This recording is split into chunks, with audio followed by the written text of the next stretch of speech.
Welcome to episode 26 of the Cashflow Connections podcast. Our topic for today is how Joe Fairless went from a 9-to-5 in advertising to controlling $190 million of commercial real estate.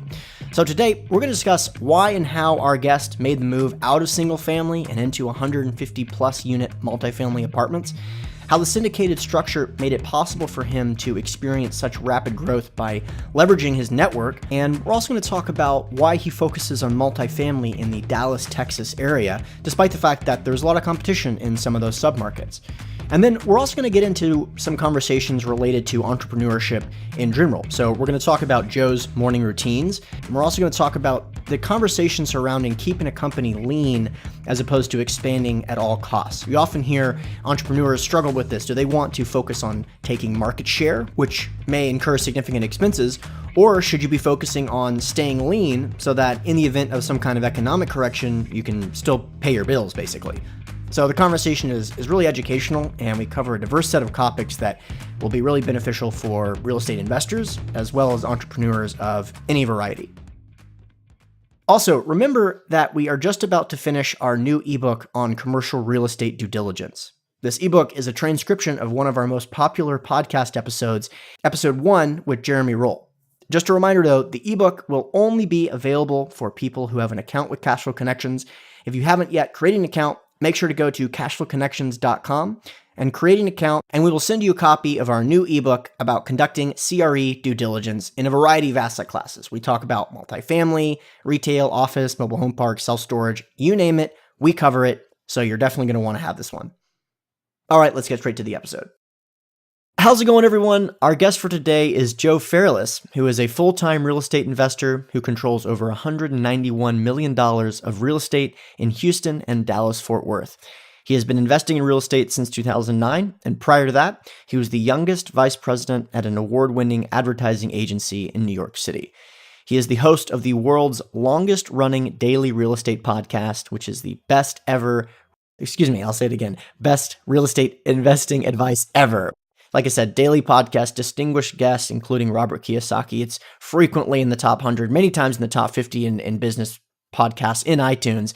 And he has been featured in the Huffington Post, Forbes, and Yahoo Finance. So again, Joe, it's an honor to have you. Really looking forward to jumping into these topics today.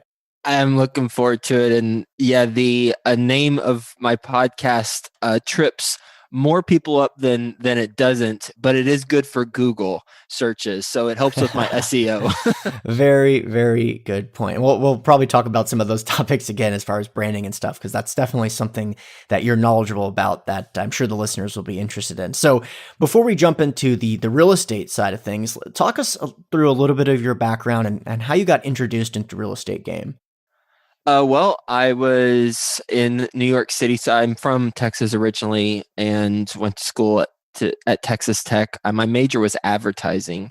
My minor was English. So nothing real estate related, on the surface at least, nothing real estate related. And I moved straight from Lubbock, Texas to New York City after I graduated college in 2005.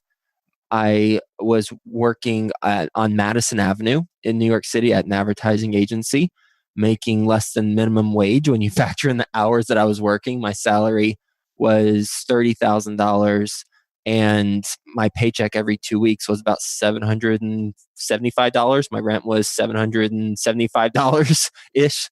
So I was basically, just scraping by, had some student loans. But what I did is I climbed the corporate ladder relatively quickly, and I moved out of one apartment in Brooklyn. It was East Flatbush, which at the time statistically was the busiest police precinct in all the 5 boroughs. Then I moved to East Village in Manhattan, a better, safer area, and I lived there for 9 years. And I kept my living expenses fixed for the most part. My friends would make fun of me because I was living like a college kid. But I was also having my rent be shared by a roommate, and I had a dorm style refrigerator. There was just 2 bedrooms, no living room, 1 bathroom, and hallway. That was my apartment for 9 years. But I was able to save the money that I was making in advertising along the way. And I ended up being uh, climbing the ladder relatively quickly. I ended up being the youngest vice president of a New York City advertising agency. And along the way, I was like, okay, I have finally some money that I can do something with because I kept my fixed living, my living expenses relatively fixed. So I started reading books. And one of the first book I read is Investing for Dummies, which was above my pay grade at the time, but I was somehow able to comprehend Investing for Dummies. And then after I read Investing for Dummies, which talks about the three different ways of investing: stocks, bonds, real estate, and LLCs, I gravitated towards real estate. My sister is a real estate agent in Dallas, Fort Worth. She sent me the book Rich Dad Poor Dad, and then I was hooked. So I ended up saving up my money, and my first house that I bought was in 2009, and it was a single family house. Bought it for $76,000. It rented for, at the time, $1,095, and that got me going. Awesome. And so how long were you pursuing the single family side of things before you transitioned into multifamily? It was from 2009 to 2013. I bought one house, that first house, and then I bought another, and then a fourth. And on the fourth house, I realized from a professional standpoint that I wasn't fulfilled anymore by what I was doing.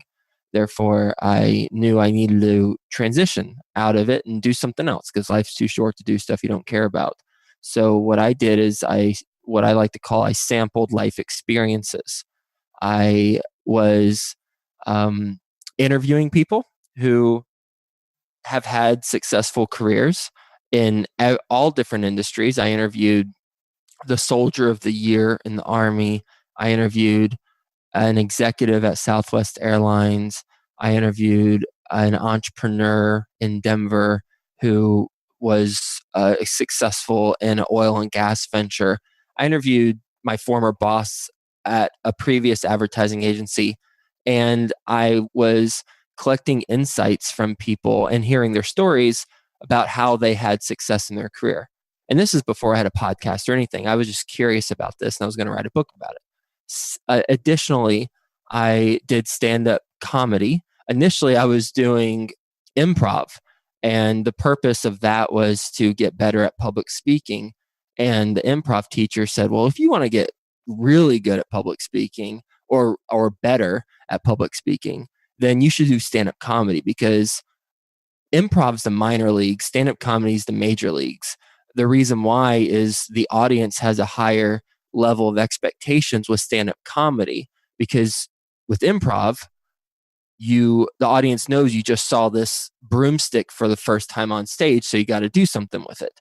Whereas on stand-up comedy, you have no props, you are in front of the audience, and you're supposed to have a rehearsed bit that makes people laugh every 7 seconds. So the stakes are much higher. And I said, okay, cool, I'm going to do stand-up comedy. I was terrible at it. I did it twice, and one of the nightclubs is now shut down, to give you an idea how bad I was.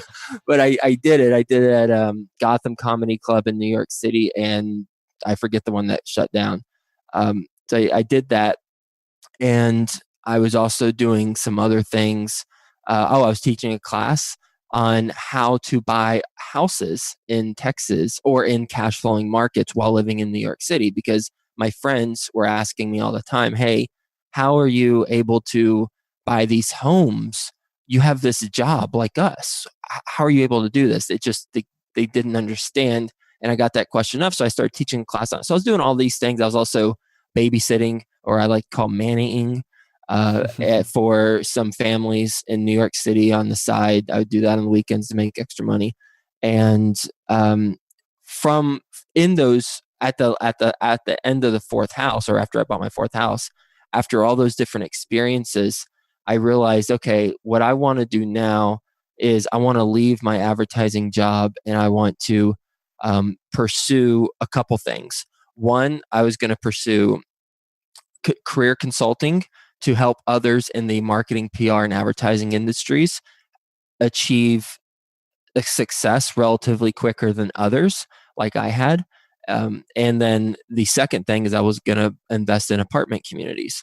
Well, the challenge that I had with the whole investing in apartment communities is I no longer had a W-2 income when I left. And so fortunately, when I was teaching that class, one of my oldest brother's friends, he heard that I was teaching the class in New York City, and he's like, "Hey, can I get a copy of that presentation?" And I said, "Yeah, sure." He lived in Dallas, so I wasn't able to present to him in person or even talk to him about it in person. I just sent him the PDF of what I present in the class. And he said, "You know what?" And he owns some high skilled gyms in Dallas, Texas. He said, "If I like the real estate thing, I'm looking to diversify, but I just want to do something larger. So if you ever do something larger, let me know." And I said, "Wait a second. Okay, that's interesting. So maybe I partner with people to then buy these deals." Well, I heard that from a couple people who took the class. Another person was one of my really good friends, and I realized something, that I actually had customers before I had a product. And when you have customers before you have a product, you are set up for success. Conversely, my career consulting venture that I was pursuing, I spent $3,000 on a fancy website. I launched it and it was crickets, nothing. Mm-hmm. And I realized that I had a product before I had customers. So I quickly pivoted and I put all my effort towards the apartment investing. And that's how I was able to transition. Yeah, well, I really appreciate you sharing that story there. It's pretty interesting, and also just coming from the background of trying to identify supply demand disequilibriums and take advantage of them by satisfying customers. I completely relate to that. Where you're like, I've got this great idea, and you launch a site or you launch a program, and it's just nothing. You're like, no, I'm pretty sure this is what you guys want, and then there's just no one there to take your product. So, but then you just got to amend your strategy and find what really works. So you mentioned basically the scalability was really a function of why you moved from single family to multifamily, in the sense of, if you're into something bigger, do that. What other reasons were you transferring out of single family into multifamily in the first place? Well, as a W-2 employee who's transitioning out of a W-2 job, I could no longer get approved for mortgages on my single family homes that I was buying. And I had to figure out a different way to grow as a real estate investor without having a W-2 job. And the way to do that, or one solution, there are many, one solution that I identified was to partner with investors, and I'm able to get approved. My group is able to get approved for a loan, and it's not dependent on me primarily. It's dependent on the property and then also the balance sheet of other people. So that allowed me to see the light at end of to see the light at the end of the tunnel. And it's certainly ironic that it's it's that I couldn't buy a $40,000 single family house, but I was able to buy a multi-million-dollar apartment community based on my lack of a W-2 job. Right. What strategies are you currently seeing in terms of the opportunities in multifamily? Is it core plus, value add? Where are you seeing the opportunity there?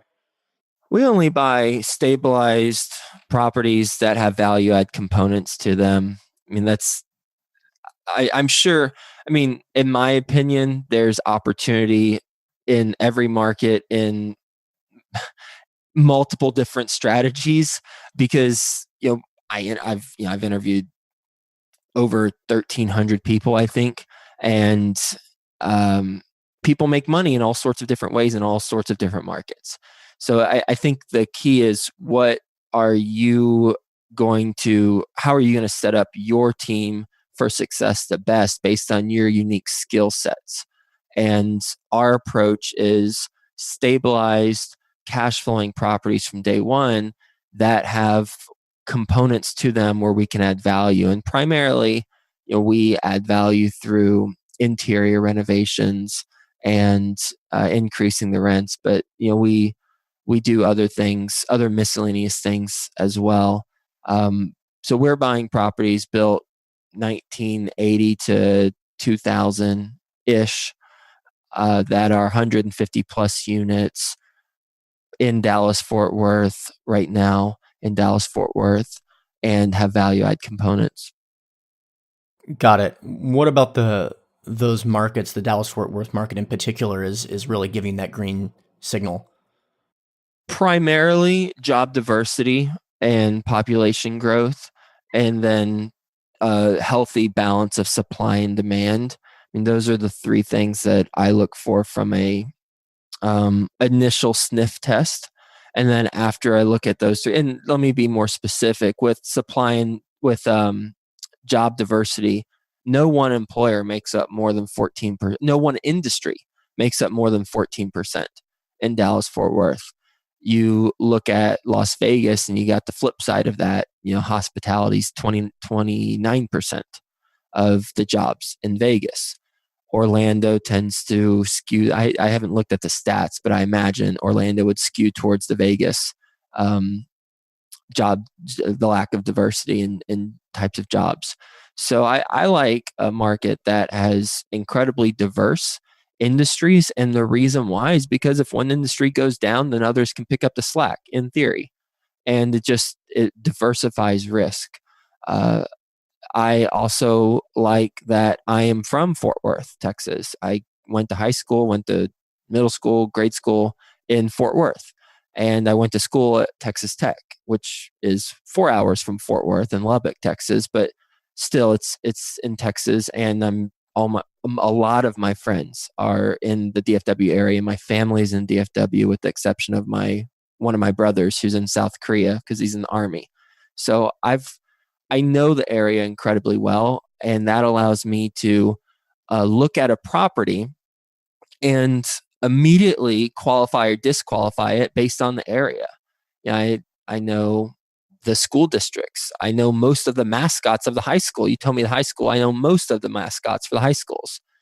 There's been some new high schools popping up, and I don't know those, but for the most part, that's how well I know Dallas Fort Worth. And combine that with the management team that we have. That's why we decided to go deep in one market. And that's a question I get a lot. Why one question I get from investors is, are you going to continue to be in Dallas Fort Worth, or are you going to diversify a little bit? And the answer is I'm going to keep doing Dallas Fort Worth until I see some fundamentals shift where it doesn't make sense, because right now we have a competitive advantage in DFW. And I would rather stick to a market that we have a proven team in, with the fundamentals being what I see is very favorable for us in the near and long term, compared to diversifying for the sake of diversifying, because I think you actually run more risk when you diversify for the sake of diversifying, because you're having to build out a new team. Now, as a passive investor, I would take a different approach. I would diversify different markets with different operators who already have a team established. But I'm talking about from an operator standpoint, there's more risk, because then I have to build out a property management arm and have the local vendors and all that stuff. And there's more risk involved. Makes total sense. And I appreciate the distinction there between the operational risk and being a passive investor versus a active investor, because there is significant differences. And I think, kind of to your point there, as a passive investor, you can be diversified in multiple geographic locations without spreading yourself too thin, or I guess without really decreasing your edge, if you're relying on other expertise and other experts that do have expertise in that particular market. So I think that important distinction is definitely valid.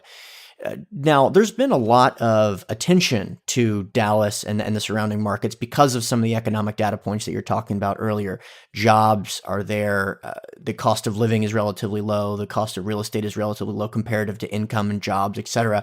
But because of that, there's been a lot of attention. It's very competitive. What are you seeing in terms of cap rates, and what are your thoughts on the run up that's taken place in those markets over the last 4 years or so? Cap rates are low, and I what I always do with our projects is that we project cap rates will increase or get worse on the exit.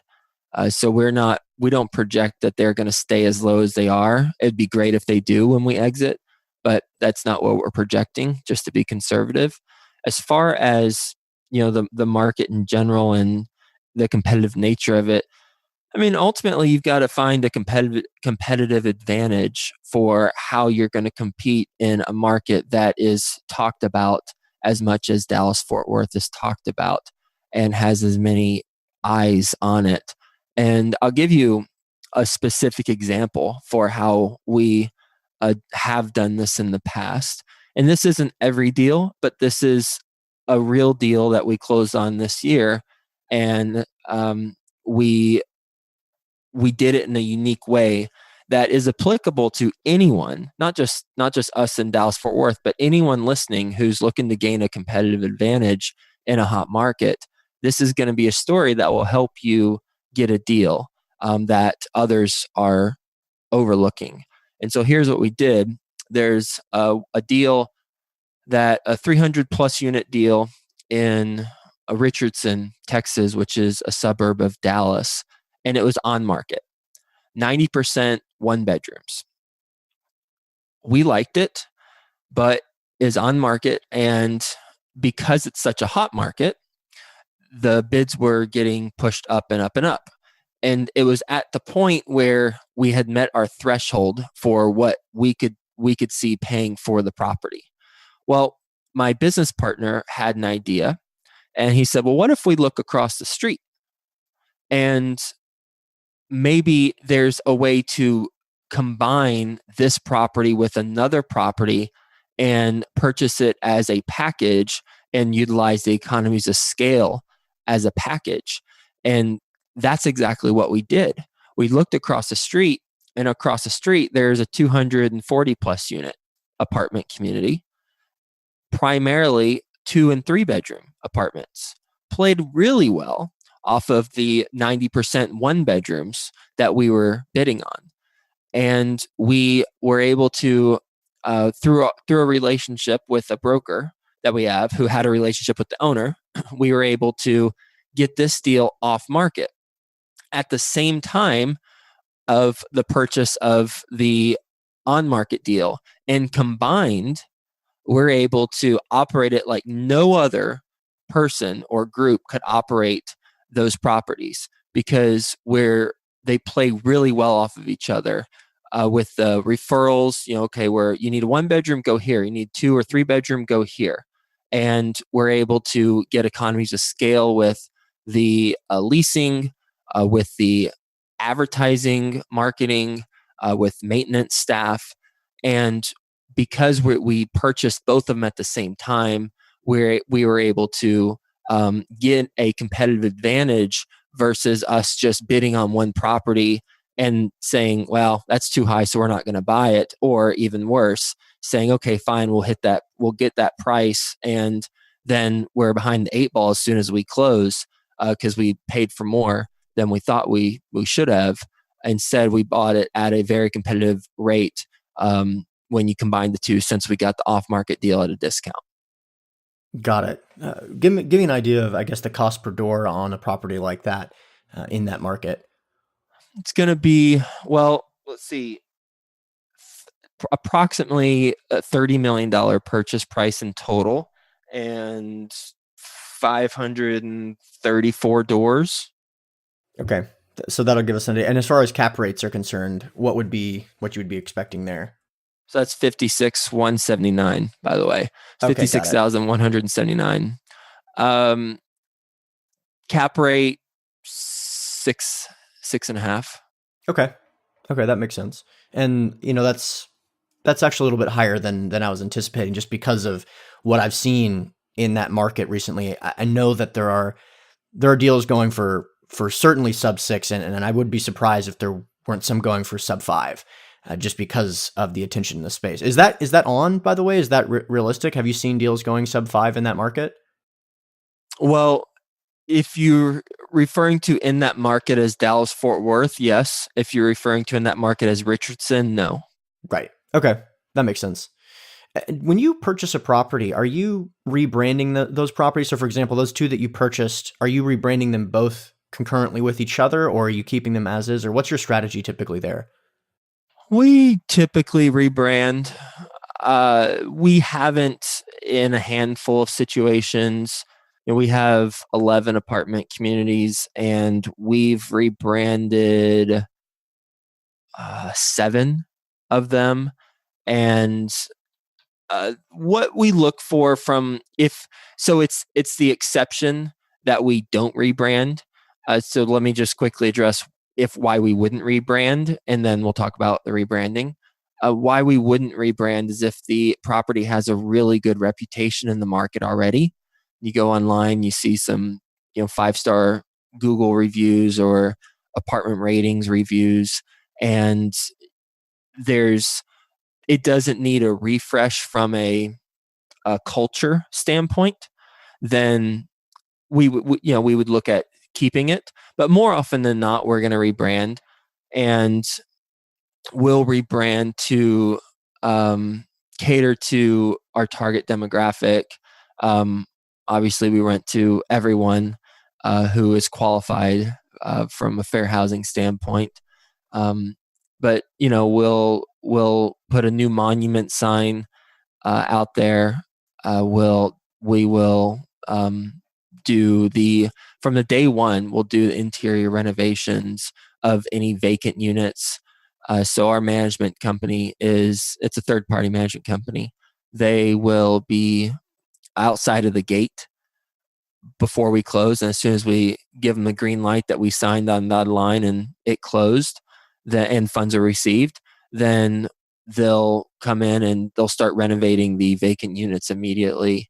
And then we'll have the leasing office that will be the good first impression, be a major area of emphasis, and then we'll continue to to do whatever capex projects that we have planned for. Got it. What sort of line items do you find that can make a huge difference on the NOI? So when you're looking at a property and trying to identify the value add strategy, what are some of the line items you look at that are being mismanaged or underutilized? Well, I mean, the big splash is the interior renovations. You rent the unit or renovate the units, increase rents, and then get get that jump in the rents. We do it on a natural turnover for the leases. So we project 18 to 24 months to complete the renovation of the interiors, because for the most part, everyone's on a 12-month lease, at most a 12-month lease. And when the resident, it becomes time to renew, they have the option to get a renovated apartment, or move out, or we would do, in some cases, we'll do a hybrid approach depending on what they're looking for. Maybe we'll do the flooring, or we'll do the cabinetry, whatever. It depends on the business plan. As far as from a operations standpoint, I'd say the staffing tends to be a line item that we look at. We have, because we've achieved a fair amount of scale in Dallas Fort Worth, we are able to staff very efficiently compared to operator who doesn't have as many boots on the ground, and we can share maintenance people across properties. So staffing, both from a leasing and manager standpoint, to also maintenance. But really, it depends on the property. There's not one particular line item from an expense standpoint that we always go get under, because it depends on who's operating it. Is it a local owner who perhaps has maybe one or two properties, and maybe their staffing and expenses on administrative are inflated? Or is it a third-party management company and it's owned by a institution or a fund? In that case, they're probably going to be more streamlined on the expenses, and it's likely where the opportunity is with that property. It's really in the renovations, because most likely the scenario with that property is that the fund purchased the property. They had X amount of dollars to do whatever their business plan said. They've done that. They don't have more money because it was investor money to begin with. Right. And they're just as exiting out of it, and there's still meat on the bone, but they've been operating it as similarly to how we would. So it just depends. Okay, got it. And are you seeing your deal flow coming? You mentioned one on-market deal. Are you seeing a lot of off-market deals? Where's that typically coming from? All I will. The short answer is broker relationships.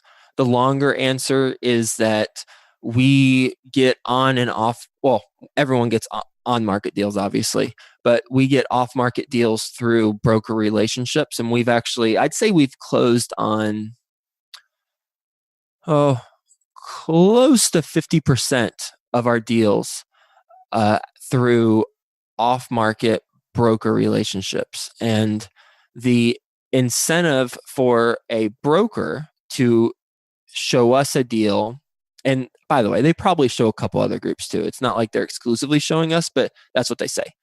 Right. They show us a deal and not that many other. The point is they're not blasting it out to everyone. Right. They're showing it to just a handful of people, or maybe it's just us, who knows. And the incentive they have is they do less work for approximately the same pay. Because if they were to put it on market, they've got to create a marketing package. They've got to do 30 to 50 tours with tire kickers and maybe a handful of groups that can actually purchase the property. They've got to field probably close to 1,000 emails, and they've got to do it for about a month and a half or so. Compare that to if they know a group that's going to buy, as long as the numbers make sense, and they won't retrade as long as there's nothing majorly wrong during the due diligence, then they'd rather go with that group. But the real question is, why would the seller agree to go off market versus on market? And quite frankly, when we sell, we're not going to go off market. Mm-hmm. We're going to go on market. So I wouldn't personally put our deals through an off market broker relationship, but owners do. And the reason why is because a couple reasons. One is less headache from the owner standpoint. They've got one group, the broker is representing them, and the broker saying, hey, I can vouch for these people. They're going to give you a competitive price for what similar to what you'll get on the market. And you're going to know you're going to have a surety of closing. Right. Which is a lot of the times the number two factor in these transactions. Number one, you got to get your price. But number two, a surety of closing. And when you have someone who they've chosen to hire vouching for you, then that goes a long way. And yeah, it doesn't happen overnight, but when you get into one market and you build those relationships and that track record, then you start getting these deals. And what happens is that, yes, we pay approximately what the market would bring for the deal, but we pay less for off-market deals. And we're getting a discount, again, in a competitive market on those scenarios. Makes sense. How many deals are you seeing on a monthly basis? We probably I'm break it out weekly, and then we'll just do some multiplication. Sure. We probably see about 15 to 20 a week. And this comes from, because we do look at deals in other markets. And this also comes from my podcast. I mean, my podcast reaches a bunch of people. And because of that, I get quote unquote off market deals sent to me frequently. I mean, 99% of them are not off market deal, Right. but they get sent to me nonetheless. So we look at, I'd say about 20 a week. So, 20%, 80 to 100 a month or so is how many we initially see. And then once we look at it, we disqualify out of 100, we probably disqualify 90. And then we run the numbers on those 10 and probably make offers on 3 of those 10 and probably close on 1, if I had to guess. Yeah, that makes sense. And I do get a lot of those similar quote off market deals sent to me via email. By the way, for listeners out there, don't hesitate to send us both deals. We're always looking for deals, and it may be on market, it may not. But for referrals that resulted in deal closings, I mean that's major benefit to our businesses. So don't hesitate to reach out, obviously, to either one of us. I want to talk to you briefly about some of your perspective on some entrepreneur stuff, because obviously you've had success with the podcast and other areas. And there's a couple questions that I just had that came to mind during the conversation. You mentioned that you took on a business partner at one point, and you still do have a business partner. What role did you see him fulfilling in the business, and how did you make that choice for him, and as well as to take a business partner on in general? Well, it was pretty obvious that I have certain skill sets and I don't have certain skill sets. And in order for me to grow as a apartment investor, I needed to partner with someone who had skill sets that were required to have success in the business that I didn't have honed to the level that I needed to in order to play at the highest level. And so let me take a step back and say, this is applicable to anyone who's looking to get into any type of business. And that is, it's a 3-step process. First, you got to know what you're good at. Second, you got to know what the best of the best in your industry are doing and what skill sets they have in order that got them there. And then third, you got to find team members or vendors who can use those skill sets that you don't have but are required for success in your industry. So those are the 3 steps. It's really simple. And I know based on my skill sets, I'm good at the business plan, seeing looking at an opportunity and seeing if it's an opportunity, as well as making sure we have the money that we need to close the deals. Primarily, I'm grossly simplifying, but that's basically it. And my business partner is incredibly good at underwriting, asset management, and debt financing. He did that for 8 or so years at a company that does what we do, but he was a W-2 employee. And we partnered up, and he's able to primarily focus on those things I just mentioned. I primarily focus on the things I mentioned. And there is overlap, but those are the major skill sets that are required to play at an incredibly high level in our industry. And I knew I didn't have mine honed to the degree that I needed to in order to compete with the best of the best. So I brought on a partner who has those skills. Got it. And I obviously one of the reasons that both of us are so drawn to real estate is that you're able to build a business that can be quite lean. It doesn't require a huge team to build a very successful real estate business. I know several businesses out there with $1 billion under management, with $500 million under management, with 15 or maybe 20 people. So it's incredibly possible. But there's also something to be said about building a team, building a culture. What are some of your thoughts on scaling quickly versus staying as lean as possible and kind of like basically focusing on top line versus focusing on bottom line? I don't want a big business. I mean, it might seem counterintuitive because my goal is to control $1 billion by my 40th birthday, and I'm 35 years old, and we have about 200 million now. But I don't want a large team. I don't want a big office. I want to continue to have lunch with my wife during the week and at home in my home office.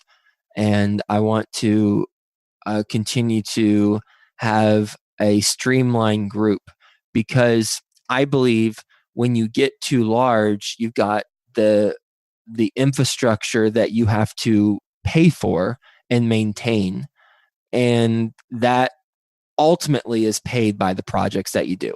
I mean, that's where the money comes from, is the projects, your Exactly. fees. So you're ultimately going to have to increase the fees in order to pay for this monster of a company, when you don't, in my opinion, you don't need to. And there's a book that I bought but I have not started reading, and I'm very much looking forward to it, because they talk about how these phenomenal companies have remained small, but they've accomplished big things. And that's my vision for our company. I mean, we've got $200 million worth of real estate, and it's Frank, my business partner, and we each have a administrative assistant, and we have an underwriting team that are locked in a basement somewhere in New York City right now with no windows. Right. And we're hiring for an on the ground asset manager in Dallas right now. That's going to be our next hire. But we're going to remain streamlined, and we're going to be heavily involved in the business for the foreseeable future, because I just don't want a large corporation. I want to keep the individual projects incredibly profitable for everyone involved, and not grow for the sake of ego and growing, but grow intelligently, but in a streamlined manner. And that's what something I didn't mention, but whenever I was in advertising, I was a seventh employee at an advertising firm in New York City, and it grew to over 150 people. And now it's about 400 or 500 people. So I've been a part of a company that has been teeny tiny and has grown. And I've seen the growing pains. I've seen some good things and some bad things. And some of those lessons that I learned along the way, experiencing that firsthand, I'm also applying to our business. Awesome. Yeah, I completely agree with that perspective, especially in the real estate game. It's just there's so many ways to really leverage, other people's time, energy, and expertise, and outsource. Companies like Odesk allow you to really scale. Just to kind of speak to that point, and I'm not going to mention any names because I haven't gotten their okay on that, but I was in a car recently doing due diligence in a property in Denver, and within the car were about four people, myself included, who cumulatively had raised an amount of capital that very, very large company could have raised. It's just so scalable, and you don't really need a massive organization to accomplish some major high flying numbers in real estate, because of the way to leverage other people's time, energy, and expertise, and partner with experts, basically. So I actually recently read a book called Miracle Mornings. I don't know if you've heard of this book, but it's Yeah, a 100. I've talked to Hal. I Oh, interviewed him a okay, couple cool. times on my podcast. Okay, very cool. So I wanted to know if you have any morning routines that you'd be interested in sharing with us. Yeah, of course. I drink a liter of water with a scoop of wheatgrass. I've done that every morning for about 4 years. That's the first thing I do every single morning without fail. I have a notepad next to me, and I write 15 times the phrase, "I'm a strong, confident, successful, and handsome real estate billionaire entrepreneur." Boom. I, I also do some form of exercise. I make sure I get at least 10,500 steps on my Fitbit every day. That doesn't happen every day, but it happens 28 days of the month. As far as the writing 15 times in my journal, sometimes I miss that, and then I make up for it in the following day. So I'll write it 30 times the next day. I was in Baltimore. I love Baltimore, by the way. I was incredibly impressed by Baltimore. My wife and I went there last weekend. And when I was there on vacation, I missed 4 days of writing in my journal. So on the plane ride home, I wrote the entire time from Baltimore to Cincinnati, I'm a strong, confident. I felt incredibly powerful by the time we touched down in Cincinnati. And then the other thing I'll say is I have a daily journal, and I write in the day. I really don't miss that a day. I mean, I do that every single day along with my wheatgrass. Those are the two that I absolutely won't miss. And I've been writing in the daily journal for about, I think June 2015 is when I started it. And so it's incredible.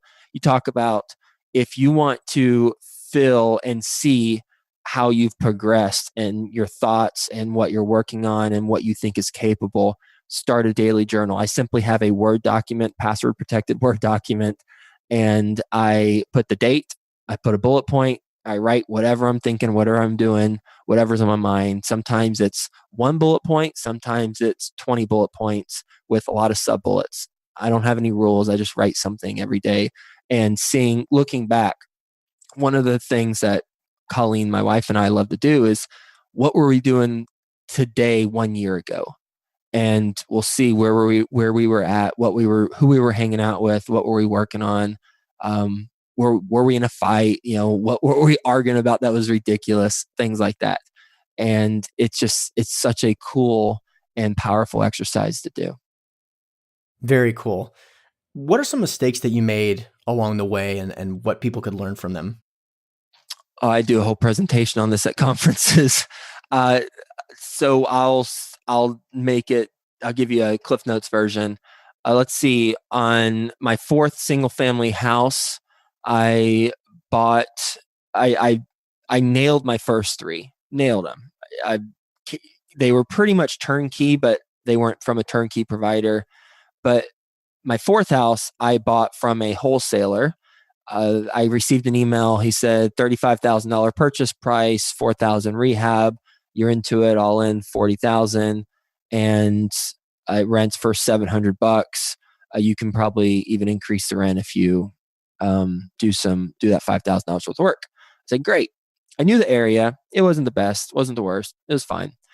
So I bought the house, and I bought it with a line of credit from American Airlines Credit Union at 7%. So I basically had a loan on it. I actually coincidentally, I had a $40,000 line of credit. So I bought it for 35, and I was like, I'll just use the other 5 for the renovations. Well, I was living in New York City, the property's in Texas, and I hired my friend's dad and his crew to do the work. Well, not related to this, but this gives you a sense of kind of that his dad's mindset at the time. My friend does not talk to his dad anymore. And one of the reasons why is because his dad was stealing from his mom, and his parents got a divorce, and it was just a mess. Well, this was before that was identified, and my sister, who's local, would go by the house when they were doing the renovations, and the whole crew would just be camping out there like it was their only job. And it was their only job. I didn't know this at the time. Mm-hmm. And I was in New York City. I had no clue. And the renovation costs went from $5,000 to $15,000. And, now it's always going to be a lot of money, but now relatively to what I bring in, it's not a game changer, but for that time, it was a game changer for me. And that's huge because, I've got a W-2 job, and I'm trying to scrape by and get this property profitable. And after all the renovations, so I bought it for 35, put in 15, so all in 50,000. It rents for the same price, the same rent. After all the renovations, like, oh my God, I misjudged the general contractor. I didn't oversee the project, the amount of money I have to spend, and the market. I mean, I pretty much messed up on every single aspect. I sold that house, and fortunately, I think I sold it for, I blocked it out actually, like 45,000 maybe. I lost some money on it, mm-hmm. And more importantly, I learned some life lessons that I apply towards my investing. And that is, you got to be really familiar with the market, obviously. And you also if you're doing renovations of any kind, you've got to have an on the ground presence that you trust and that has a track record with accountability and alignment of interests. So I ended up selling that one. I still have my first three, and those are going really well. I mean, their rents have gone up $200-300, but that fourth house was a cautionary tale for me, and it really made me go in with eyes wide open. And before I got into the larger stuff. Awesome. Yeah. And, I made some mistakes in single family as well. And it's interesting because at the time, it can be so heartbreaking because proportionally to the investment size, $5,000, $15,000, these are catastrophic. But, once you start playing, and it's good to learn on those smaller gross dollars amount, because once you get into the syndication space, proportionally speaking, you simply cannot make mistakes like that, or you're going to be in financial trouble for the rest of your life, basically. Agreed. Real quick before we wrap up, just do you have any advice for young entrepreneurs that are starting out, building a brand, building a business, any way to cut through kind of the fluff, as you put it, and get away from the time wasting activities and really achieve their goals most directly? Yeah, I recommend they go back and listen to whenever I was getting started, what didn't work and what did. What didn't work is if you have a company before you have customers. What did work is when you have customers before you have a company. So before you start something, have conversations with people who would be your potential customers, see if there's interest, and that will set you up for success if there is. Awesome. Well, Joe, really interesting conversation. Thanks again for coming on. My pleasure. Enjoyed it. For all listeners out there, thanks again for taking the time to check out this episode. As usual, the contact information for the guest will be provided in the show notes page. Again, don't forget to create an account with Cashflow Connections so we can send you a copy of our new commercial real estate due diligence ebook. It's a free ebook, but you have to have an account with Cashflow Connections to get a copy. So don't hesitate to do it. Thanks again.